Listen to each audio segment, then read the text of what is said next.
R. ஷைலஜாவின் தண்ணீர் பெண்கள். விஷு, உனக்கு இந்த தாடி சூப்பராக இருக்குடா, ஜீனியஸ் மாதிரி தெரிகிற, இப்படியே மெயின்டைன் பண்ணு சொன்னவள் ரேணுகா, என்னுயிர் காதலி.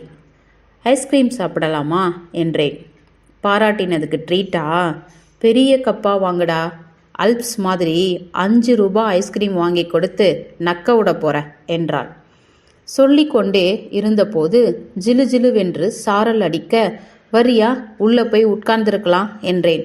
ஏய் இருடா, எவ்வளவு நல்லா இருக்கு, ரசிக்க தெரியாத முண்டமாயிருக்கியே, உன்னை போய் லவ் பண்ணுறேன் பாரு என்று கையை பிடித்து இழுத்து சாரல் தெருப்பில் உட்கார வைத்தாள்.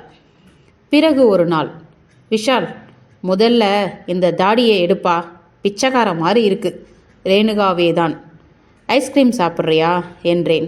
வேணாம், ராத்திரி 12 மணிக்கு பைத்தியக்காரன் தான் ஐஸ்கிரீம் தின்பான். அன்றைய தினம் போலவே சாரல் மழை. ஏய், மழை பெய்து, உரைக்கவே இல்லையா என்றாள்.